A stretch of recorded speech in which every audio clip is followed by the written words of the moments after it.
In business news today, 3 things you need to know. First, food fight. Russia retaliates against sanctions by totally banning most food imports from the United States, European Union, Australia, Canada, and Norway. Then, Bank of America settles with the US government for a record payout over bad mortgages. And Dallas divide. Racy pictures of Dallas Cowboys owner Jerry Jones surface. Will this plummet the team's stock in the world of sports? A Rise Exchange starts now.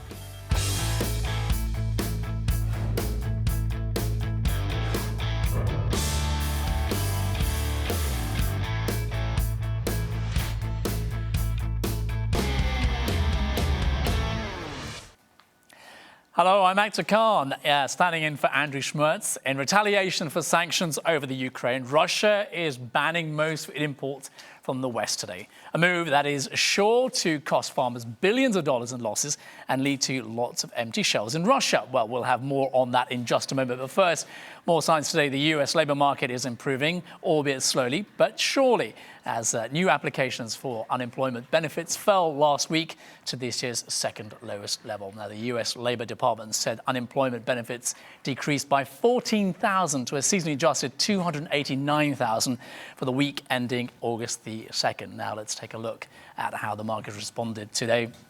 Of course, the Dow Jones Industrial Average down 75 points there to 16,368.27. The S&P 500, 1909.57, down 10 points there. And NASDAQ at 43.34.97, down 20 points as well. Now, fast food chain Wendy's reported revenue of $523.4 million this quarter, beating expectations. Earnings per share of 9 cents were a penny below predicted. Now, Wendy's closing the day at $18.16. Lionsgate reported their first quarter 2015 earnings today. $449.4 million in revenue was lower than expected. Earnings per share came in at 36 cents, more than 20 cents above estimates, and Lionsgate closing at 30.35. SolarCity announced a tough second quarter earnings. Revenue of $61.3 million came in short of expectations. SolarCity also lost 52 cents per share this quarter, though that was also, or rather, half the loss analysts had expected or predicted. SolarCity closing at 75.63. Now for a look at the commodities. Gold, of course, now closing up there, 13.13. They're up by 4 points, and oil 97.59 a barrel, up just shy of 67 there. Now, for more on the economy and the improving labor market, I'm joined in the studio by Yuri Landesman, president of Platinum Partners. Yuri, thank you very much indeed for joining us on Exchange. Let's take a look at those figures straight away. What does it tell us about those job figures? What does it tell us about the market generally? But let's look at the significance of those job numbers. Yeah, so looked at on their face, they're very, very positive numbers. It's one of the lowest numbers that's been out there in the last 5 years.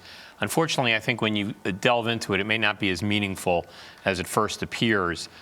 We're not really seeing at the enterprise level companies committing significant capital expenditures to expanding production and creating long-term permanent manufacturing jobs. And so I think what we're seeing is 2 things. One is a lot of part-time work and seasonal jobs, and also people dropping out of the workforce. So my sense is that the kind of job growth that would really indicate an acceleration in the economy has yet to happen then, even though the headline number looks pretty good. So should we be jubilant about these figures at this moment in time, or do we think it's just the blip?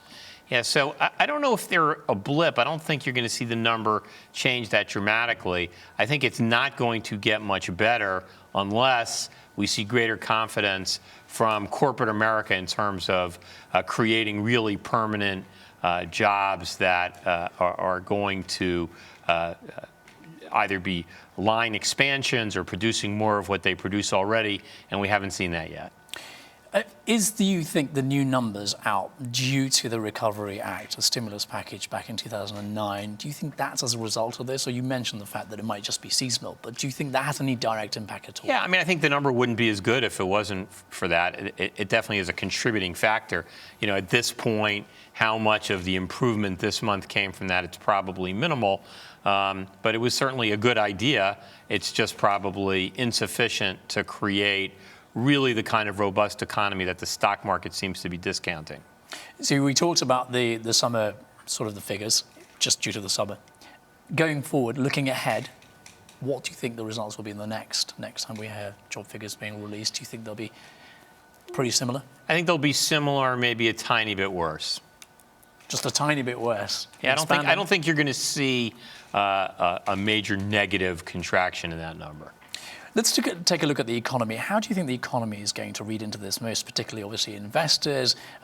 Should they be buoyant about this? Obviously, the markets tend to react that favorably, surprisingly. But should we take stock from this in terms of investment and the bigger picture, the wider picture for the economy? Right. So I think the issue is the price of the stock market now. So where stocks are being priced right now, I don't think investors should be so jubilant. This doesn't indicate to me enough strength that you'd say, okay, stocks are cheap here, I need to jump in. If we get the correction that I'm looking for, then the underlying strength in jobs may make stocks look attractive if they would correct, let's say, another 10%. Okay, Yuri, listen, thank you very much indeed for the moment. I understand you're staying with us, so we'll come back to you later in the program. Okay. Thanks for now. Coming up, Russia retaliates over sanctions and the CDC issues its highest alert over Ebola. What this means for you when Arise Exchange return. We'll be right back.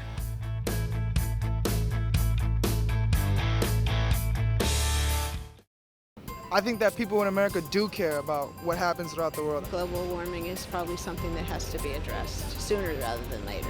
In Somalia, the genocide there, and that's something people don't know about. They have no idea the brevity of that situation. The first thing I think about when I think of Africa is like war and famine and disease. And right now with the tsunami that happened or the earthquakes in Japan, we always look out for other people. Arise News, every culture, every angle.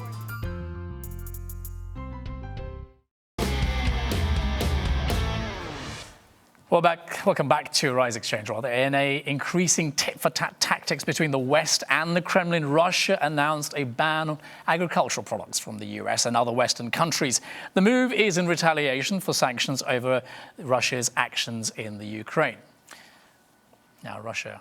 Food imports in the United States and Europe will soon disappear from store shelves in Moscow. Russia is banning meat, fish, fruit, vegetables, and dairy products from the West for a year. Russian Prime Minister Dmitry Medvedev outlined the ban during a cabinet meeting. It's a retaliation for US sanctions against Russia for backing separatists in the Ukraine and the annexation of the Crimean Peninsula in March. Russia denies arming the rebels in the Ukraine. President Obama didn't comment on Russia's latest move, but said Wednesday the Western sanctions are further isolating Russia. He's going to be hurting his economy and hurting his own people over the long term.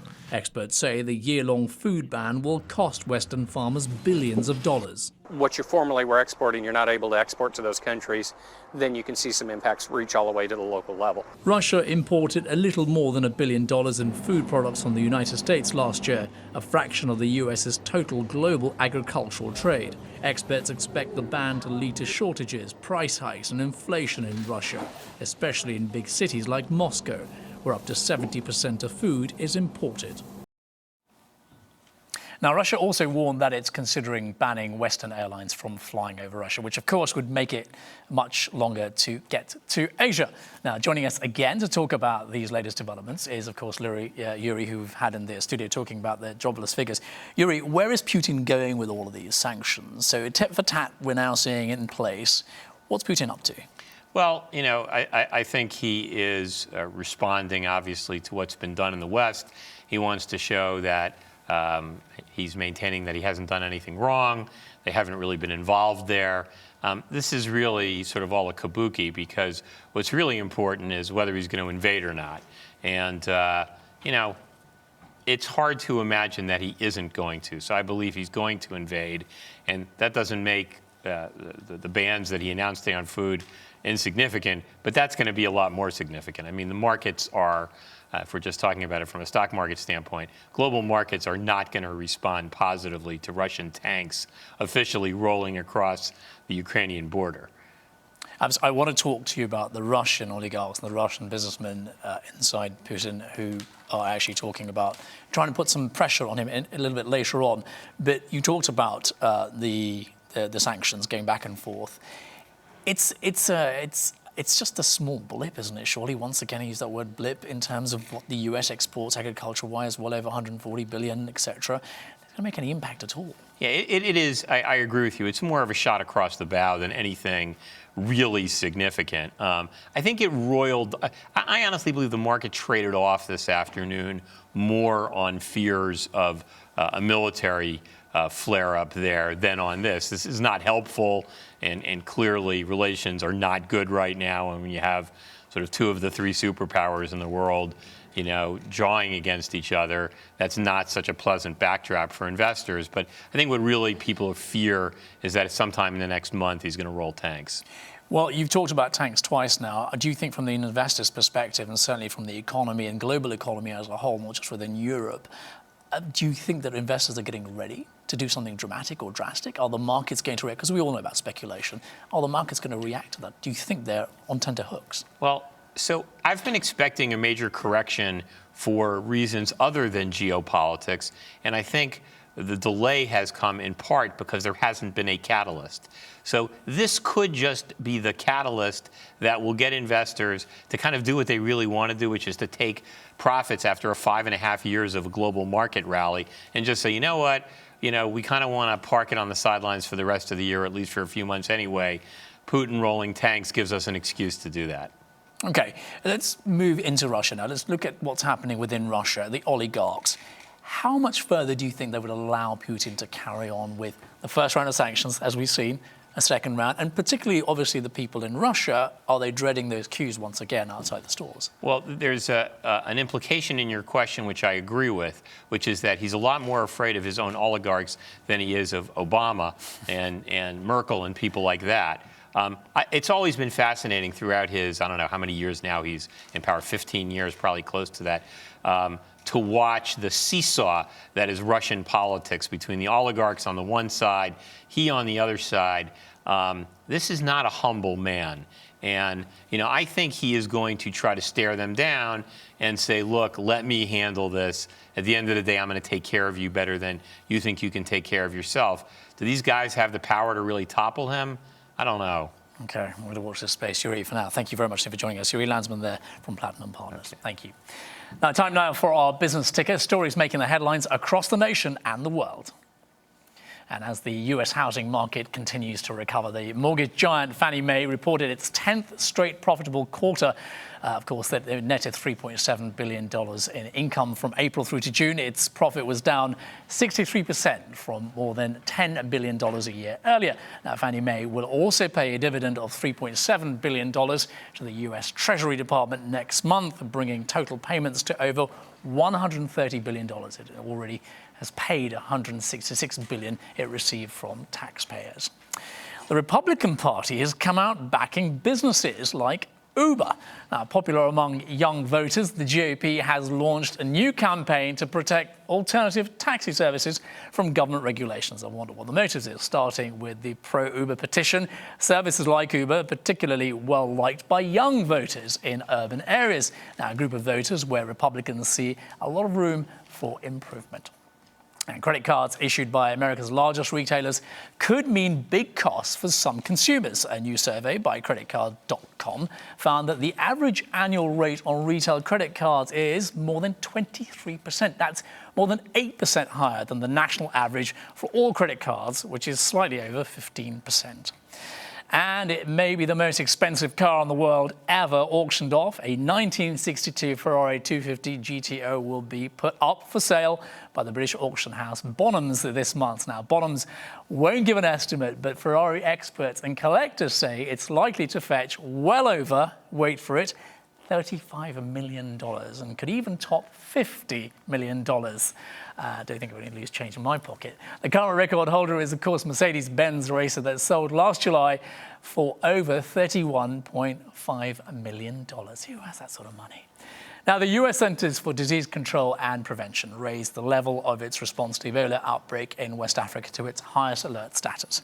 The World Health Organization says the virus has already caused the death of 932 people and says it may soon declare an international public health emergency in response to the growing outbreak.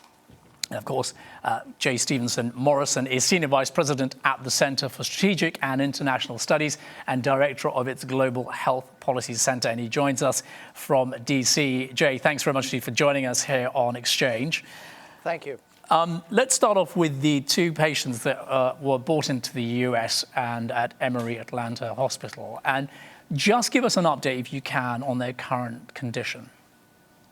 Well, Dr. Kevin Brantley, a physician, 33 years old, became very infected, became very ill. He was the first medevac to Atlanta before he left Liberia, where he worked for Samaritan's Purse. He was provided this experimental serum, ZMapp. Then he was brought in an isolation unit on a plane, specially fitted out jet, to Atlanta, and he's in an isolation unit at Emory Hospital in Atlanta, and reportedly he is improving, although he is still, very ill. But people are optimistic. The second patient, Nancy Whitebowl, a hygienist, worked for a mission group, Service and Mission, also in Liberia, became ill. She's 59. She was transported in the same fashion. She also was given doses of this experimental serum, antibodies cocktail, and she reportedly is looking a little better too. But I think it's still they're both of them.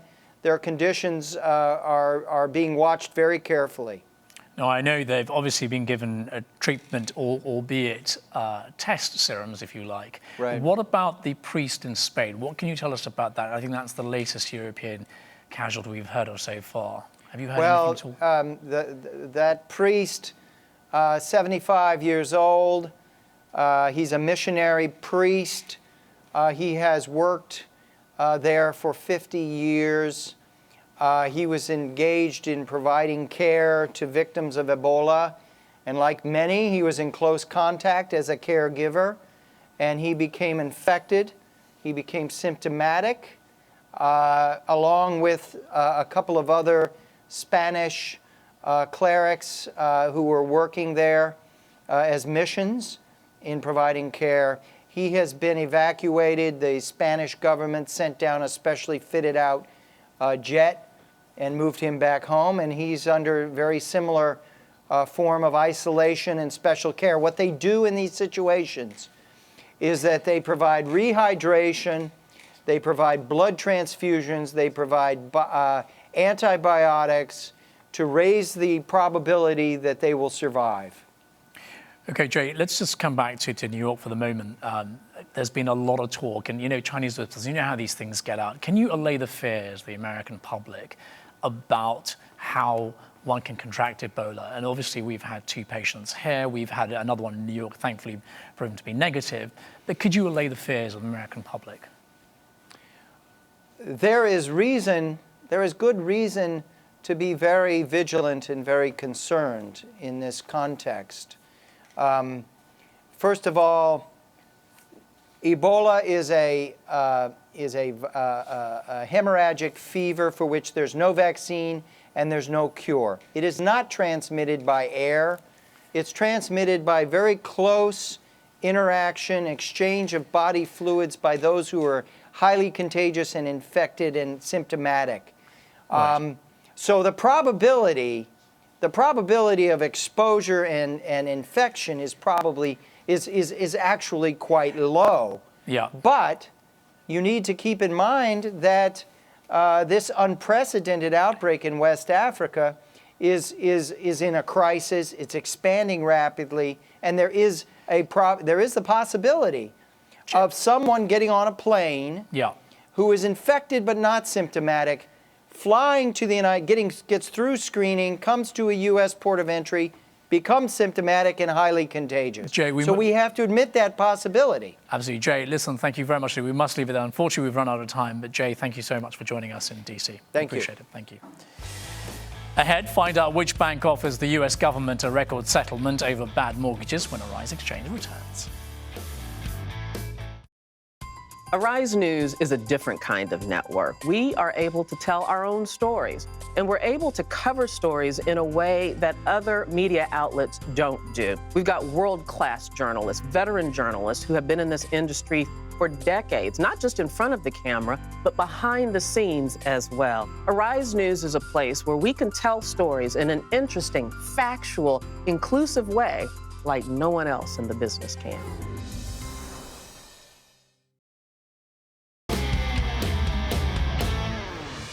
Now, the Bank of America and the US government are close to finalizing a deal over the sale of bad mortgage securities, agreeing to a record payout of more than $16 billion. Now, experts say the tentative deal was struck after the Justice Department rejected another settlement from the bank last week. Analysts say the bank has agreed to pay about $9 billion in cash and the rest in assistance to struggling homeowners.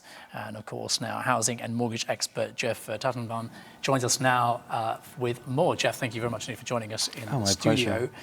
Let's start off with the figure, amazing figure, unheard of. Landmark corporate punishment by the government, yes. How to justify the $16 billion? How do they come up with that figure?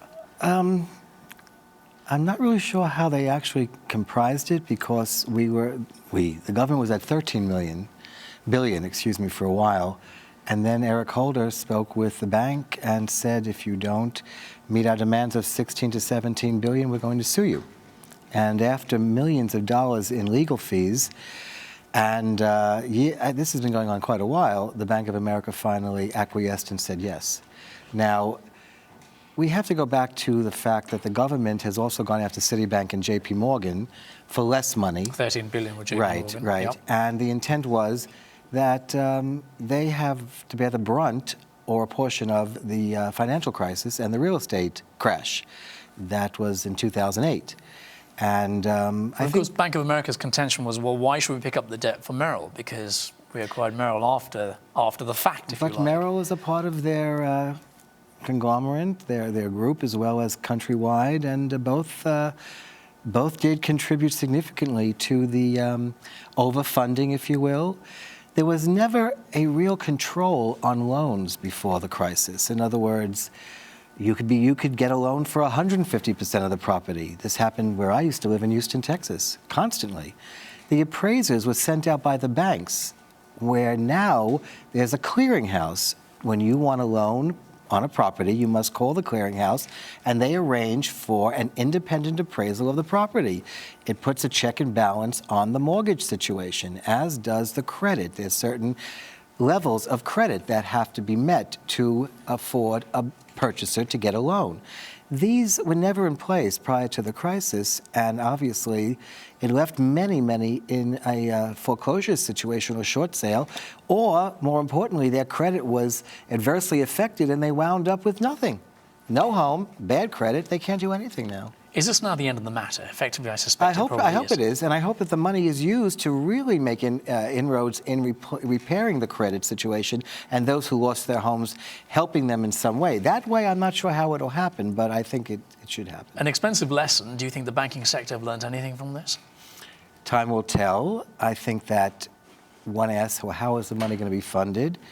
And eventually, like everything else, I'm afraid there may be some component to that funding that will impact consumers of today and our society as a whole. See, that's my other question. How is this money going to be found from the coffers of Bank of America? Where will they get that $16 billion from? I suspect from fees. The public. Of course. Exactly. And so we have the situation where maybe the fees will no longer go to the bank, but will now go toward the general population of those who were affected adversely by the situation. That's really the difference. I mean, one population of consumers will be paying for another population who unfortunately have gone through probably the worst situation of their lives, which is losing their home. Okay, Jeff, listen, thanks very much indeed for joining us. I appreciate it. Thank you. Take care. Now, of course, next, why the Dallas Cowboys may be headed towards its biggest loss ever, and I'm not talking about on the field. You're watching Arise Xchange. We'll be right back after this.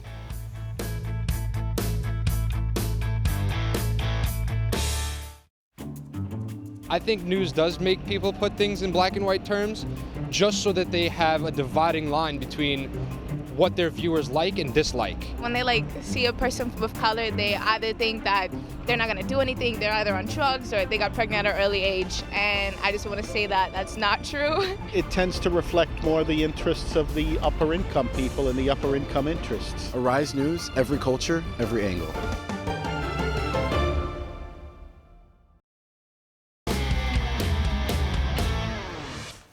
Now, football season is underway here in the US, and the Dallas Cowboys have lots of negative press surrounding them lately, while the reports mainly focus on players' injuries and, of course, lackluster performance during the last few seasons. But this time, the team's owner is in the hot seat. Now, on Sunday, 3 very compromising photographs of the married team owner, Jerry Jones, surfaced on the internet, frolicking with several young women.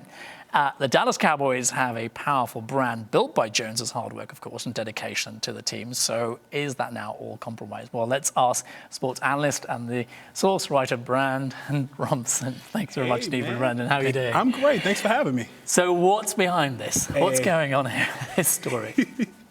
I thought I was seeing Hugh Hefner, not Jerry Jones. It seems to be that, supposedly some guys were trying to extort some money from him, some guys that are known in the Dallas area that have partied with the Dallas Cowboys, Dallas Mavericks, and Jerry Jones was compromised.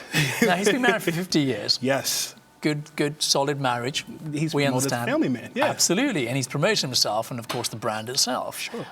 These pictures, he looks as if he's being forced, from what I've seen on the pictures, to stand in those compromising positions where he's with these females. It looks kind of interesting. I just want to add, the Dallas Cowboys, New York Yankees, LA Lakers, all teams that have good brand images, and Jerry Jones is definitely looking uncomfortable in those pictures with some young women. Do you think it's a case of blackmail?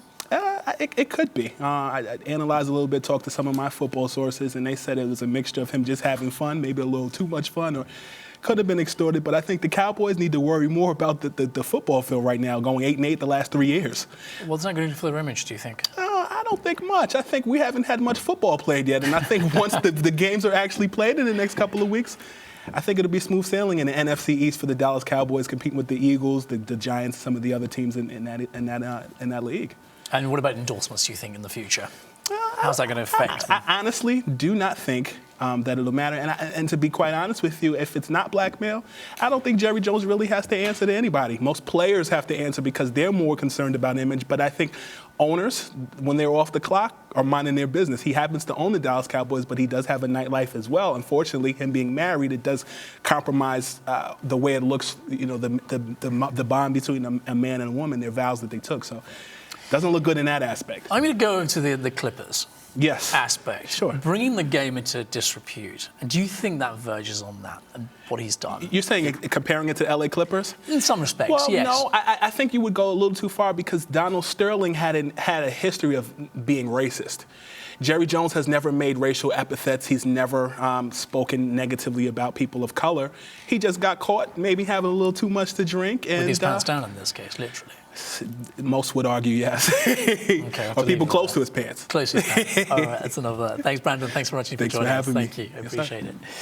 Now, tomorrow on Rise Exchange, the Bitcoin boom has crossed the pond. Why the UK Treasury wants to turn London into a Bitcoin capital. Now, for a recap of the markets, the Dow, S&P 500, and NASDAQ. Of course, let's take a look. 16,368. Down 75, that's the Dow Jones, and the S&P 500, 1909.57, down 10 points, and of course the NASDAQ 43.34.97. Now, of course, Brandon's still with us, and I'm just sort of thinking as I read those sort of figures out in my head in terms of the impact it's going to have. And you mentioned the game itself to the Dallas Cowboys and the impact it's going to have on their image, the stock price and stock market. Not very much in terms of what it will do to their. I don't think so. I think that the Dallas Cowboys, like I said, the Yankees, the Lakers, they kind of have from a business standpoint, they've cemented their brands. They're not a growing brand that people know who they are when they look at them. I think people buy into winning, not necessarily sex scandals. I think it's expected a lot of times that athletes are doing those type of things, but I think an owner, unprecedented, at least publicly. I don't think it'll have a numeric effect on the Dallas Cowboys. I think they'll stand pat and be all right. Okay, all right, we'll see what happens. Again, thanks for watching, Brendan. I'm Akhtar. Thanks very much indeed for watching Arise Exchange. See you tomorrow.